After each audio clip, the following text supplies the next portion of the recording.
वालेकुम, this is ODA foxtrot from defence outpost. तो सबसे पहले तो माज़रत, ज़रा आवाज़ इस वीडियो में अच्छी नहीं होगी क्योंकि थोड़ी बहुत तबीयत ख़राब है और नज़ला है, तो इसके साथ आपको आज गुजारा करना पड़ेगा। बाकी आज एक काफ़ी इंटरेस्टिंग न्यूज़ को डिस्कस करेंगे। तो इंडियन एयरफोर्स के एक एयर कॉमोडोर ने स्टेटमेंट दिया है जिसमें उन्होंने ये कहा है कि पाकिस्तान एयरफोर्स का J-31 जो है वो इंडिया के ऊपर अगले 15 साल के लिए एज रखने वाला है। तो इसी स्टेटमेंट की डिटेल्स को डिस्कस करेंगे और इसके मुतालिक जो भी वेरिएशंस हैं उनको भी डिस्कस करेंगे। तो वीडियो में आगे बढ़ने से पहले अगर आप लोगों ने अभी तक चैनल को सब्सक्राइब नहीं किया तो please make sure to like this video and do subscribe the channel. तो जैसा कि बदलते हुए दौर के साथ एयर वॉरफेयर के अंदर भी काफ़ी ज़्यादा चेंजेस आए हैं और दुनिया जो है वो रैपिडली 5th जनरेशन एयरक्राफ्ट पर शिफ्ट कर रही है। इसमें सबसे पहले जो है वो यूएस आया, फिर चाइना आया, फिर देखते देखते बाकी कंट्रीज आ गई। लेकिन यहाँ पर जो लीडिंग कंट्रीज हैं वो सिर्फ दो हैं, एक चाइना और दूसरा अमेरिका। चाइना के पास इस टाइम पर एक इंडक्टेड 5th जनरेशन एयरक्राफ्ट मौजूद है जिसको J-20 के नाम से हम लोग जानते हैं, और दूसरा जो है वो अंडर डेवलपमेंट एयरक्राफ्ट है, तकरीबन डेवलप हो चुका है, प्रोडक्शन में जाने वाला है, जिसे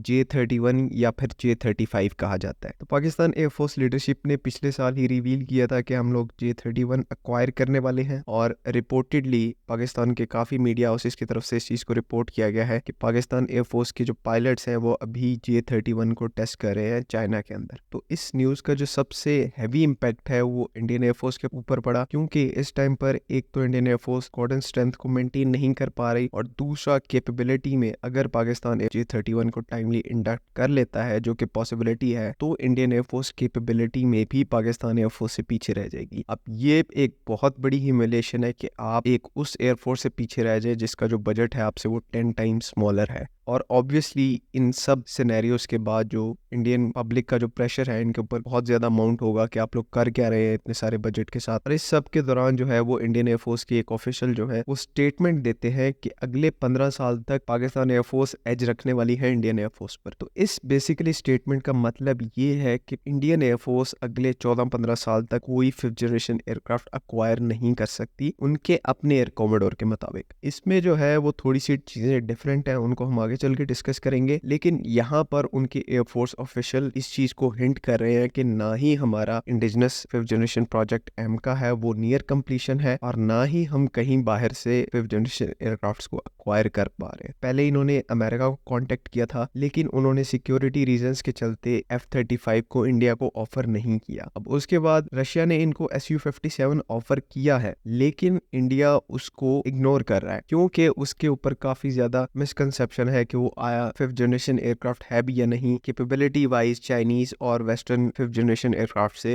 वो नीचे है 5th जन कैपेबिलिटीज वाइज। मैन्यूवरेबिलिटी वाइज अच्छा एयरक्राफ्ट है, लेकिन जहां पे नेक्स्ट जनरेशन टेक्नोलॉजीज की बात होती है जो कि प्योरली एक 5th जनरेशन एयरक्राफ्ट को एक 5th जनरेशन एयरक्राफ्ट बनाती है, उसमें Su-57 कहीं ना कहीं लैक करता है। उसके बाद रशिया का ही दूसरा जो प्रोजेक्ट है Su-75 चेकमेट का, वो अभी डेवलपमेंटल फेजेस में है, उसका अभी जो फ्यूचर है वो कंफर्म नहीं है। तो इंडिया जो है वहां पर भी इतना जो है वो एम्बिशियस नहीं नजर आ रहा। अब कुछ यहाँ पर लोग समझते हैं कि इंडिया कहीं ना कहीं हमारी J-31 की प्रोक्योरमेंट को, जो कि 2026-27 तक पाकिस्तान एयरफोर्स को एयरक्राफ्ट डिलीवर होना स्टार्ट हो जाएंगे, उनको कहीं ना कहीं इंडियन राफेल जो है वो काउंटर कर सकता है। देखें, capability wise Rafale is one of the best 4th generation aircraft in the world, लेकिन जब बात आती है 5th जनरेशन एयरक्राफ्ट से मुकाबले की तो आप उसको इवन कंपेयर तक नहीं कर सकते। ना सिर्फ दोनों की कैटेगरी अलग है, बल्कि J-31 नेक्स्ट जनरेशन टेक्नोलॉजी के साथ साथ कैपेबिलिटी में भी राफेल से काफी ज्यादा आगे है। तो इस मिसकंसेप्शन को आप लोग दूर कर दें कि ये लोग किसी ना किसी तरह J-31 को काउंटर कर लेंगे, ऐसा बिल्कुल भी मुमकिन नहीं है। इनके पास सिर्फ एक ऑप्शन है कि कहीं ना कहीं से एक 5th जनरेशन एयरक्राफ्ट का बंदोबस्त करें। अगर नहीं करेंगे तो कैपेबिलिटी वाइज जैसे उनके एयर कमोडोर ने कहा 10-15 साल का गैप ये रहेगा पाकिस्तान एयरफोर्स और इंडियन एयरफोर्स के दरमियान। तो आई होप कि आप लोगों को बातें जो है वो समझ में आ गई होंगी। अगर फिर भी कोई कंफ्यूजन है तो आप कमेंट्स में ज़रूर पूछ सकते हैं। अगली वीडियो में मुलाकात होगी। अल्लाह हाफिज़। पाकिस्तान जिंदाबाद।